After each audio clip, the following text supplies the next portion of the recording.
Smallest to tallest. Please note that the Baylor locker room is now open to the media, and we do ask that you make sure your phones are on mute or silent. We are joined by head coach Nikki Collin, along with student athletes Jaden Owens and Caitlin Bickle. We will begin with an opening statement from the head coach, followed by questions for the student athletes. If we could have ended the game at 25 minutes in, I think it was a really, really good battle. Contrasting styles and similar at the same time. Obviously they won the battle of the paint. I thought when Aaliyah Edwards picked up her fourth foul that would be a momentum changer for us. Ironically, it was the opposite. Aubrey Griffin came in and to me was the difference maker for them. And it just goes to show you that it's not always about who scores all the points, but the extra possessions she created, the energy she created in transition, the way she was flying around, like she just changed the energy for that whole team. And obviously AZ Fudd looked like the AZ we were watching in November before she got hurt. She was making her pull-ups. She was getting all the way to the basket. She was obviously an All-American type player today. But I thought it was Griffin's energy that really changed the game. We will now take questions for the student athletes only. If time allows, we'll follow up with any virtual questions. For the in-folk people, please allow for the microphone to be handed to you to ask your question. Identify yourself and your affiliation. Jerry Hill, Baylor Bear Insider. Jaden, can you talk about that first quarter and just kind of what got you guys going? Y'all were obviously making some three-pointers. I think it's just we went out, we knew our game plan, and I think we executed it. In the first quarter, we were playing together, and we were doing what we do best and getting in the paint touches, just pushing the ball up the floor and just playing together.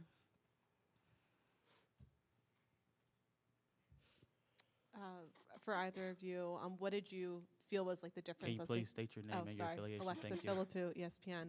What did you feel like ended up being the difference in the game? Did you agree with Coach that it was like Aubrey Griffin, AZ Fudd getting shots off, or how did you feel the game shift as it went on? I think honestly a lot of it was turnovers. A lot of it there was some times where they went on runs where they got fast breaks, and that was one of the things that we didn't want. Like she said, offensive rebounding, they got some chances where it was wide open threes for them. There was just some missed assignments from us that we went over, and we just weren't as locked in as we needed to be on some of those. And they were hitting shots. They're a great team, and when they got their open shots, they were making them. Pat Eaton-Robb from the Associated Press. Jaden, can you talk about your three-point shooting as a team? 14 against Alabama, 12 today, and was that kind of the game plan going in? You knew that they had the advantage inside? We have great shooters on the team. I feel like everybody can shoot the three, so I wouldn't say exactly that's our game plan. Our game plan was just kind of to get our paint touches and just execute whatever play that is that Coach Nikki wants us to run. And if it's an open three, we're going to take it. I don't think we don't want to live and die by the three, but Jamie, Sarah, they were really on, and that's what we wanted to keep going with. Any more questions for the student athletes? Caitlin, obviously they had the size advantage inside. How difficult was it inside with all of that size and how physical they were? I don't think we've ever really been the bigger team this year, at least at guard play ever. So we're pretty used to that. I think Big 12 has some pretty big posts. So it's usually a lot of teams will have a traditional post and then have kind of like more of a forward where you had Griffin out there that could kind of go in and out, or you had Ducharme, like people that can play both. So I think for us it was making sure they didn't get early looks. I think they got a couple, but a lot of the time their posts are really good running in transition. They're really good at sealing. I don't think we gave them a ton of post-to-post looks, which is something we kind of went over. But I think they just had so many more paint touches than us, whether it was guards, posts, and they were so effective doing that against us, and that's usually what we're really good at. And unfortunately, they just did that better than us.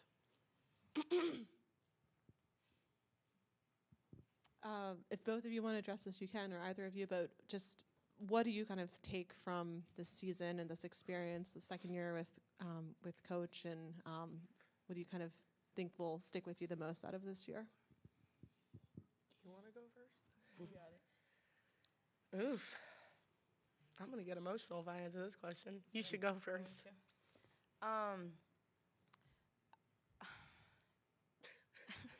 Having faith, I think, one, playing for a God-fearing coach is one of the best things I can say for this organization. That's one. And two, just embracing the moment we're in. I think we have been doubted the whole season, the past 2 years since she's been here, and I think it's just all we have is ourselves, and I think that's something that we've realized and that we've really wanted to just stick with. All we have is our coach likes to say, don't point our guns at each other, but point it at the other team, just simply because all we have is each other. If we're together, that's all we need. So I think it's just sticking together as a family through the ups and the downs and just having faith in our coaching staff and our teammates and just embracing the moment that we're in. For sure. Obviously, I was here in the Coach Kim Mulkey era, so it was just very different. And I'm glad I stayed. I'm glad that I got the opportunity to be coached by her. Oof. Sorry, emotional person. But yeah, it was fun. You know, I think last year we still had a very similar team. This year we got the chance to get a lot of new players. We went through a ton of obstacles that we didn't think we were going to have to face. I could tell you no top like Power 5 conference team. I feel like that's pretty successful is playing 2 freshmen. Props to them. They're going to be incredible players. And so many people had to step up this year. You know, we had an All-American last year that was probably averaging 25 to 30 points a game, was getting a double-double every single game. You know, we ran pretty much a lot of offense around her. Like, a lot of plays we did were for her. And this year, so many different players like Jamie, Sarah, Jade, and me, all of us had to step up and make a team effort. So I think, like she said, it was always us against the world mindset for us this year. Thank you, ladies. You're free. Thank you.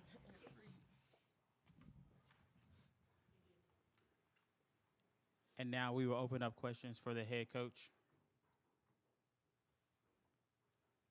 State your name. And your affiliation.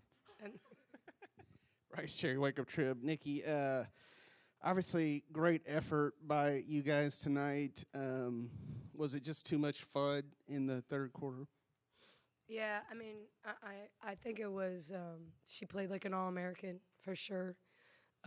She had a little more bounce back, I thought.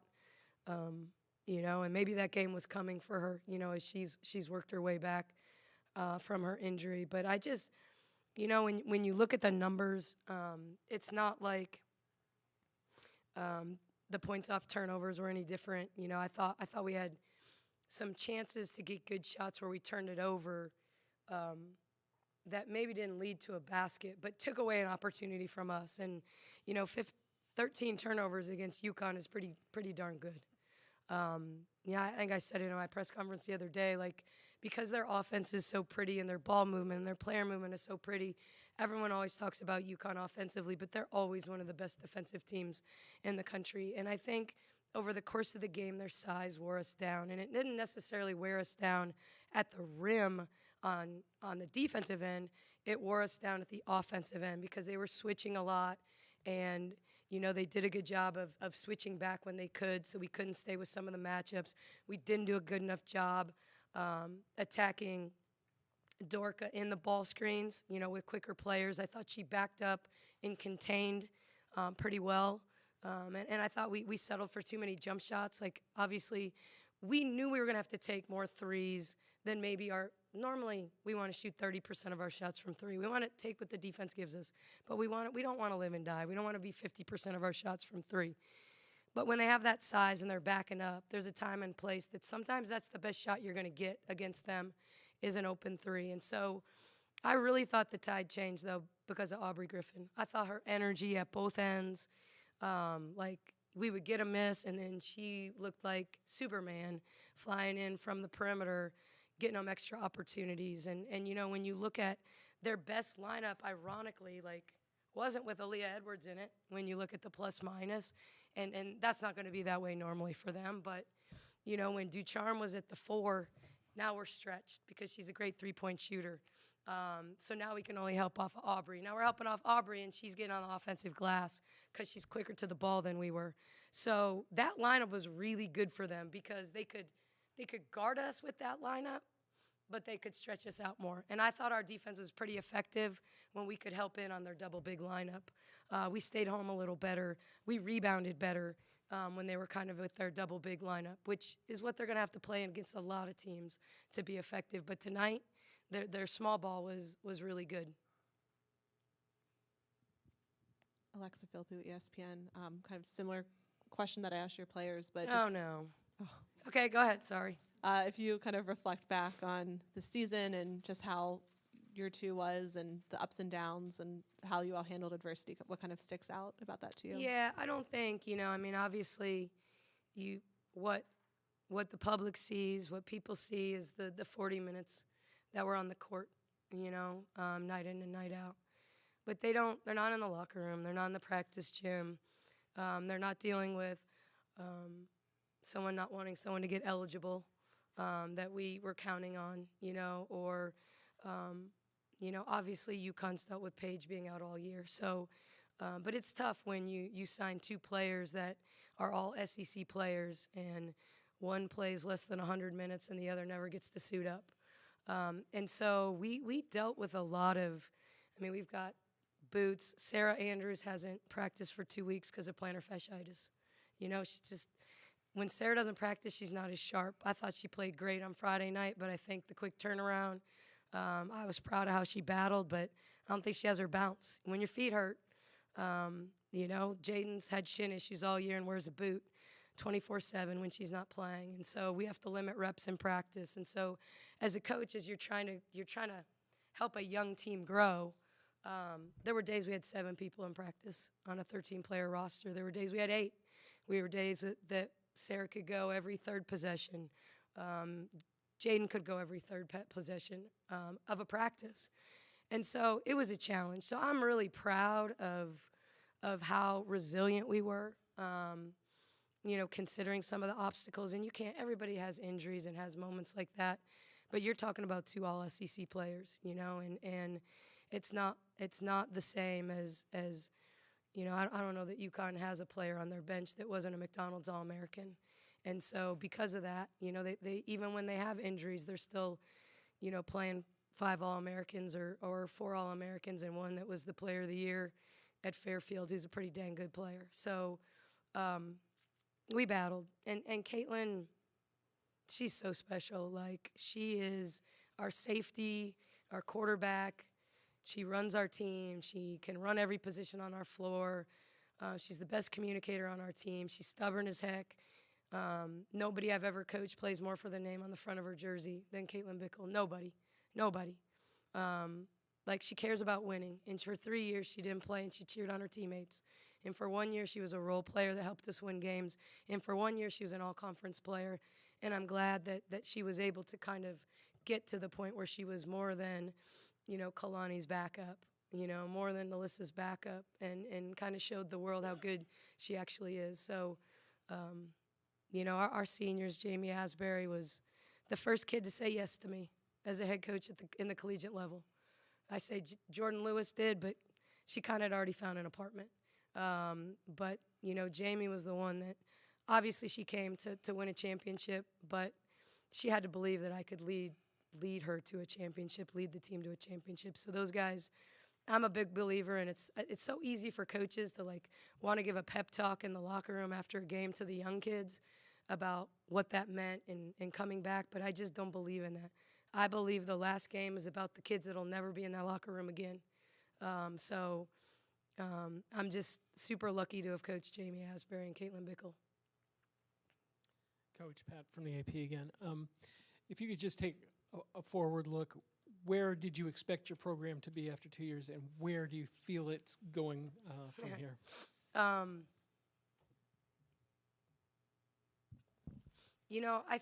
think when you everybody knows, like the coach that takes over for Gino has got a tough task. When that day comes, if it comes,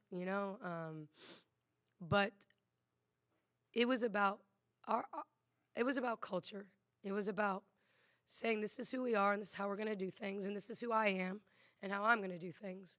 And it was about being unapologetic about caring about kids, caring about them on the court, caring about them off the court, hugging them, loving them, getting them to understand that it's bigger than basketball.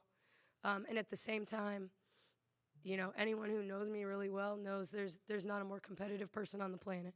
I'm not saying there's people that aren't equally as competitive as me, but I don't like to lose. I believe I can coach against anybody in the country. Like, I don't have confidence issues.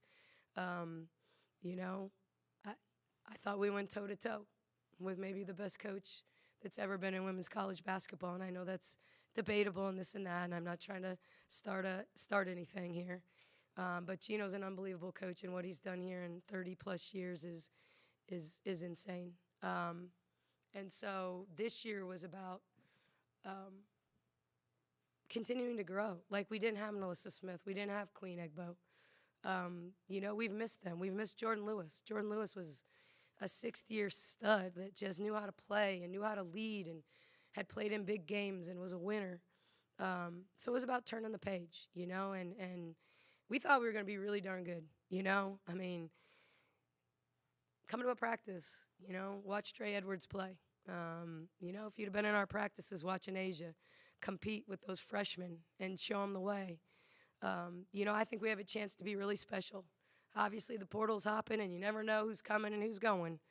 We won't look exactly the same a year from now, but I think we'll be able to compete with anyone, and that's the plan. I know with Asian Dre and the guard returning that we have returning, and those freshmen that were unanimous all-freshman team and unanimous all-freshman of the year, we're off to a good start.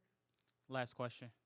Nikki, like you said, Sarah struggled tonight. How big was that for Jaden to do what she did when she hadn't really shot like that toward the end of the year? And I think maybe even early you were like, don't turn that down, that kind of thing. Yeah, I think, once again, like sometimes you want to work for a great shot, but sometimes the first shot is the best one against UConn. When the shot clock runs down, their numbers are really good, and a lot of that has to do with their length. Because they're bigger than us at every position. Like, it wasn't even close. Like Jamie said, I don't think they're that big. And I looked at her like, okay, the person you're guarding is about 7 inches taller than you, but okay. I think Jaden is good when Jaden takes the wide open, feet set, kick out three. When she got frisky at the end, she had to throw one up. And I thought I know everyone's like, oh, well, that's kind of garbage. But I think that was the equalizer to the half, the shot that went in before the half. Nika threw one in, Jaden threw one in. It's a wash, right? Jaden doesn't make a lot of step-back threes, but Jaden is a capable catch-and-shoot three-point shooter when her feet are set and people aren't closing down on her. And so I thought most of the threes she took were good until the end. And it's just, when you get down 15 and you're trying to make a play, it gets a little ugly, and their hearts are in the right place, but you don't score 24 in the first quarter with step-back threes. You throw them with paint touches, kick it, one more. Like Gino said, you guys run stuff that's really, really hard to guard when we were going through the line, and I do think we run good stuff, and we don't have the ability to just say, hey, we're going to pound it into the low post. We could have done that with Asia and Dre. So we had to move people, So when we had great movement, sideline to sideline, we were really good. When we got tired and we didn't have good movement, sideline to sideline, that's one thing about UConn. Their cuts are sharp. They cut with a purpose. And they're always ready to throw it if you get beat on a cut. And I think some of the cuts, AZ got a cut.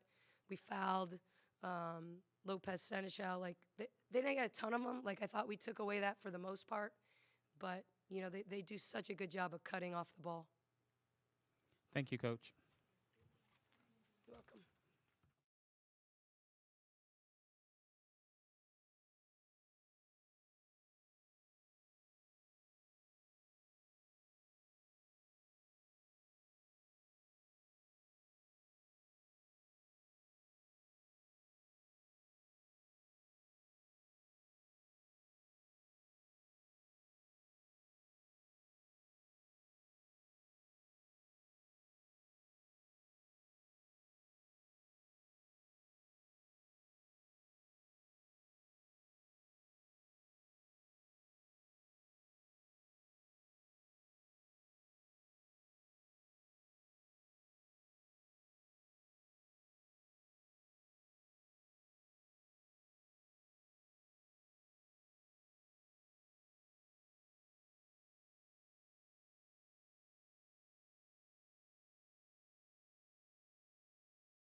see you again.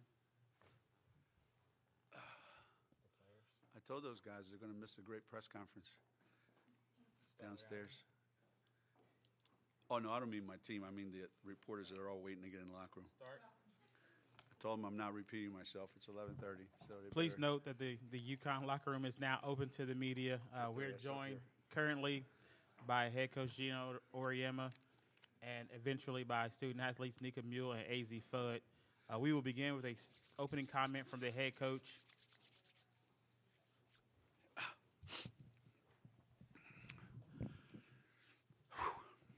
Well,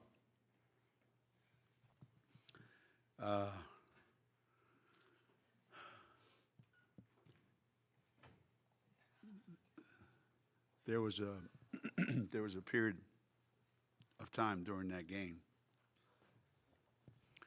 where I thought we're really, really, really in big trouble because we were having so much trouble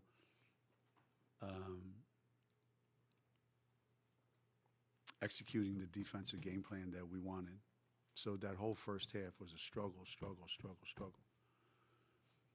And we came out in the second half, and I don't think there was ever a time when I didn't think we would win the game. And the change in our players and the defensive changes that we made and the intensity level that we played at is probably one of the more gratifying wins that I've had in this building. And obviously these two are a big reason why. But that was pretty amazing. How many threes did they make? 12? Jesus Christ. They made 26 threes in 2 days? They made 14 the other day? Oh, we did a great job then. We held them to 12. Wow. They're averaging 6 a game. This is what happens in the NCAA tournament. A lot of home teams get beat during the NCAA tournament. So much for home court advantage, right? We will now take questions for the student athletes only. If time allows, we'll follow up any virtual questions. For the in-person folks, please wait until the microphone is handed to you to ask your question and identify yourself and your affiliation. Pat Eaton-Rob with the Associated Press. AZ, since coming back from the injury, you had struggled to find your shot, and then all of a sudden in the third quarter, it seemed you found it after Aaliyah went out. Was it a matter of knowing that you had to take this team on your back at that point, or what led you to finding your shot? I definitely wouldn't say taking the team on my back. I think everyone played an incredible role tonight, but I think just keeping that mindset of being aggressive and having my teammates and the coaches continuing to remind me to don't stop shooting, keep looking for your shot. So I think that's what it was. Maggie Venoni from CT Insider. For either one of you, Aubrey came out today and just lit a spark. What does it say about her, even though she's been dealing with this back spasm now for about a couple of weeks? I mean, Aubrey was just incredible, and it's like, you guys know that she's dealing with back spasm and all that, but behind the scenes, just like to see her go through stuff like that every day and still show up in practice. And I talked to her the other day. I said, if you playing games for us means not practicing for the rest of the year, that's fine with me. And she still shows up every day, and she still goes through it, and she, does her rehab, and, Janelle is doing a great job with her. And she comes in and plays like that, and for the last time here at Gamble this year, I mean, that just speaks on how big of a person she is first and how unselfish she is for our team. And, I mean, if I could say who was the MVP of the game today, that was definitely Aubrey. Vicki Fulkerson from the New London Day in Connecticut. When Aaliyah went out with her third foul at the end of the first half and then her fourth foul earlier in the third quarter, how did you dig down deep and kind of rearrange and get it done without her on the floor? I mean, I think Dorka stepped up amazing for Aaliyah when she got in foul trouble. Aaliyah just plays with so much passion. I think the Baylor team, had some floppers out there. It's okay. It happens. I flop too sometimes, so it's nothing new. But Aaliyah plays with so much passion, and not having her on the floor, definitely, it's hard without her because she's a player that we can count on every second, offense, defense. But Dorka, she stepped up so much today, and, she played so many more minutes than usual. And I think she, even when she's tired, like she was tired today, she just kept her pace, and she kept being focused. She talked to all of us. Her communication was amazing today on defense, and she stepped up big time, and that's what we expect of her as a senior, and she delivers every time.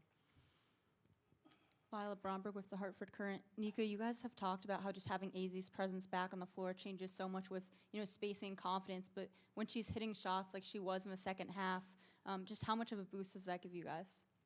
Yeah, I mean, I've said it 100 times, like, Azzi's trying to be humble here, but if she misses 100 shots that game, I would still get her, the last shot for the win, and that's how good of a shooter she is, and she's definitely the best shooter that I've ever played with. Her shot is perfect. Her confidence is huge, and even when she misses those shots, we know it's gonna be a good miss, and that's what's important for us, to get those good misses so our bigs can rebound the ball like Aubrey did today, which was huge for us. And Azzi got hot today, and I can't wait to see what she's gonna do for the rest of the tournament because it's only the beginning from here. Megan Gower, her Hoops stats. Nika, you guys have played in a lot of close games this year. You were down early on, close game at the half. How does what you've been through this year help prepare you for these moments in March, and so you know that you can kind of pull out the win? I mean, honestly, I don't think there was a time in this game where I didn't think we was gonna win it. Just like the way we came out, even when they were hitting shots, when our defense wasn't the best, we knew we were gonna figure it out. And I think Coach did a great job, on emphasizing what we need to do, and we spent so much time scouting them. Never underestimated them at any point. Coach made a lot of changes during the game. We were there, we were listening, we were, all focused, bought in. So I feel like he just keeps us together, and the only thing we have to do is listen and do it. And then, we're confident that whatever happens is going to be our win. I hope you all recorded that. Yeah, I'm not going to say this again. One time. None of it's true. Alexa Field with ESPN. For both of you, just given all the adversity you faced this season, Azzi being out for so long, Nika having to kind of corral the team throughout such a tough stretch, to be able to go out this way at Gamble for the last game of the season with the crowd and just the energy and the way that you guys won, and to be able to make the Sweet 16 even though you have larger goals, like what did that moment really mean for you? Tonight was incredible. I mean, the fans, we can always count on the fans, the students to come out and give us the energy we need, the hype we need. So I thought that this was the best game possible to kind of leave it at Gamble, especially for our seniors. But I thought this was a great game. They made it tough, but the fans just made it amazing. Any more questions for the student athletes? Last question for the student athletes here in the corner.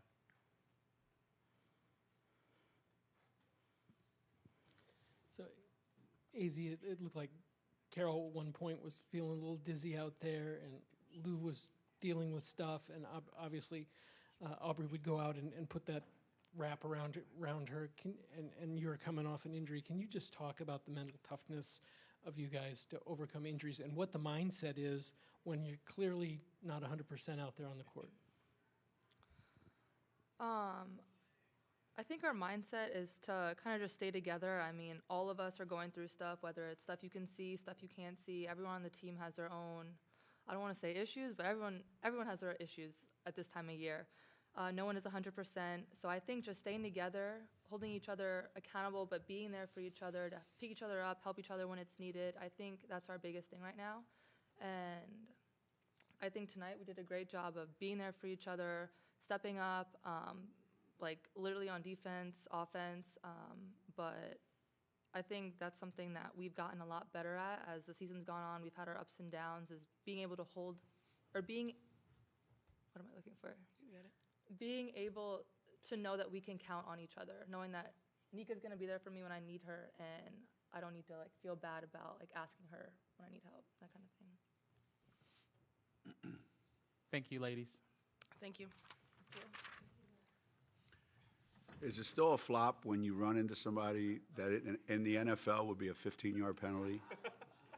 Is that still a flop?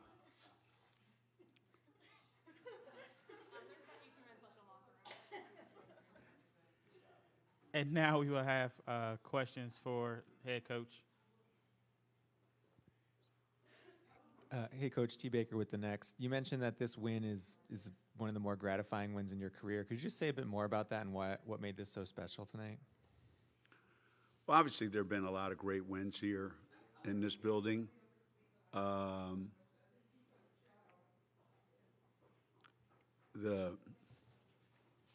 lot of heartbreaking losses as well.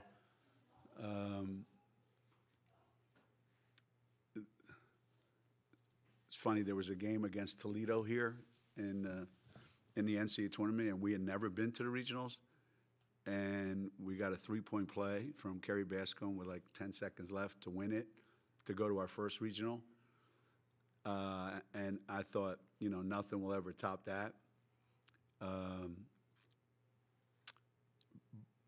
But in all these other games since then, pretty much, we've kind of been expected to win. We've been expected to do, UConn things. And, we usually come into this tournament, we got everybody healthy for the most part. We're rolling, and we just storm through the tournament, And this year, none of that was true. Everything was a struggle. Everything was hard. And for us to be in the position that we're in, to go to the same place where so many other UConn teams have gone, yet having gone through so much more, I think, than any other UConn team has had to go through. I was really proud of them because I've been through a lot of these, but they haven't. So to see them feel that, what it feels like, this is why we do what we do, right? I'm out there, I'm coaching like I'm trying to get to our first regional ever. And in some ways, I am, because Lou's never been to one. And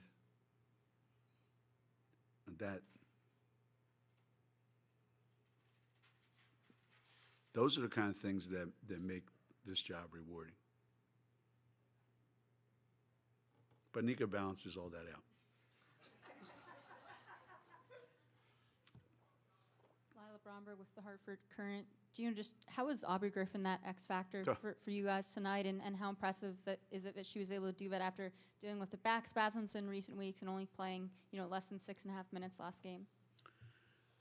Well, she didn't practice since the Big East tournament. She's hardly practiced at all, and we were hoping we didn't need her on Saturday, and we actually even sat down today, and Jamel said, "Man, wouldn't it be great if we played so well that Aubrey could play a limited amount of minutes, because we're really, really, really going to need her going forward." And as it turned out, Baylor was just too good, and we needed everything that Aubrey could give us. And I made a point to tell the entire team, Aubrey scored 4 points and completely dominated the game. So that's a lesson to everybody that, you don't have to go out there and shoot every time you touch it to impact the game. Azzi does, but that's her job. But not only that, and she, I think, came in third in the Tour de France because she spent so much time on the bike over there when she wasn't in the game. Then one time he said, "Put Aubrey in." I had to send like carrier pigeons to go find her. She was so far away from the damn bench. And So then it became, hey, look, if we're going to put Aubrey in, we need to have somebody like on their way before we actually. I said, man, what do I got? ESP here. I know that in 4 minutes I'm going to need Aubrey. So it was really, like kind of, jumbled up. But she would just sprint off that bike and run out there, and some of those rebounds were just absolutely classic. I mean, that's just. Some of it's God-given, some of it's just Aubrey didn't want to lose tonight. Maggie Vanoni, CT Insider. Kind of following up on that, Aubrey's dealt with confidence issues her whole career. How important do you feel like games like this are for her battle in that realm? Yeah. When you have high expectations, you come from a family of high achievers, especially in the basketball world. I think you put a lot of unnecessary pressure on yourself sometimes, and you just want to be so good, so bad, that, when it doesn't quite go your way, you really get, into yourself and start being more critical of yourself than you need to be.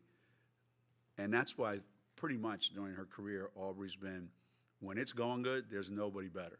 And when it's not going good, there's nobody worse, because she beats herself up so much when it's not going good. So I think today, the biggest lesson today was, I don't need to be anything more than what I was tonight. I don't have to go out there and score every time I touch the ball, try to prove that I'm, good enough. There were a bunch of rebounds she got today where in the past, she would have turned around and forced something up there to try to prove a point, and she kicked them out a bunch of times. And she's just growing as a player, and as a person. And it's, if anybody has ever had back issues, and I think they were watching, obviously, our men's game last night, and they saw that kid go down, right? Just standing there, and the kid goes down. Aubrey's going, oh, man. So it's not easy being in her situation, and she's growing up.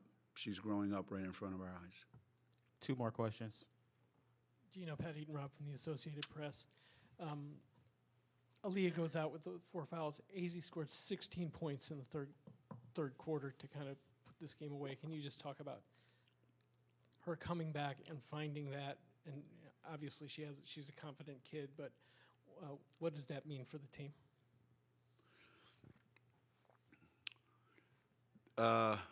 Today at shoot-around, I said to Morgan, and I said, I'm worried about AZ because she's another one that puts a lot of pressure on herself.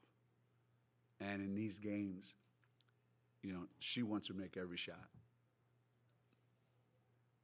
And she was 9 for 22. And I know that when she misses, she's like us and you. We're all incredulous that the ball didn't go in. And I think she takes it upon herself that I am who I am and I need to make every shot. That's why she spends hours and hours and hours out there, making 150 out of 175 threes or 150 out of 160, over and over and over and over again during the summer, because she wants to perfect it. So I said, I'm worried. I hope she gets off to a good start and she doesn't press a little bit. So in the third quarter, that's why I put her at the free throw line during that intentional foul. I needed to have her see the ball go in the basket, right? I mean, Lou's the one that got whacked in the face, and Lou's a really good free throw shooter, but it's like, Lou, sorry, we need AZ to see the ball going in the basket. And in the third quarter, we did a lot to. Usually we just run our stuff, we're kind of organically trying to get, people to do things and take advantage of what the defense is doing. But in that third quarter, we made a concerted effort to make sure she touched it in certain spots on the floor, and then she did the rest.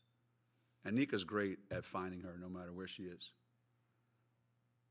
And she doesn't hesitate. She's from the Keisha Sales School of Interviews. She figures the less she gives you for an answer, the less questions you ask her. as opposed to Nika just rambling on. Last question. Gino, kind of going off of that, AZ scored, 22 points, her most since November before she suffered the injury. Just what are your thoughts on how she's looking 5 games back, and what kind of confidence does that give you for you guys moving forward in the run that you guys can make? Well, she missed I don't know how many games and how much time, and played a couple games in the Big East tournament and practiced a little more. And here she is tonight, and she played 37 minutes. That's way more than I wanted her to play her. But at the same time, that just goes to show you how far she's come back and how she feels, and what a great job she's done rehabbing and getting stronger. There are not many players like AZ in the country. I think everybody knows that. That's one of the first things Nikki said after the game. She just shook her head and said, that kid's absolutely amazing. And I'm just glad she's healthy and can play, because I know, how much she's missed it. But the impact that she has on a game is just immeasurable, and the impact she has on the rest of our team, not just on winning that particular game. And for Aaliyah, for her to play the way she did, and after all those fouls and during all those fouls, for us to win, we have to have multiple players play really well. And I thought today, everyone that played really well. And that's when we're at our best. We can't go out there and win with 2 players playing well and 3 players struggling. We don't have that. That's not who we are. So when we get the balance that we got tonight, that's when we're a really, really good team. Thank you, Coach. Thank you, everybody.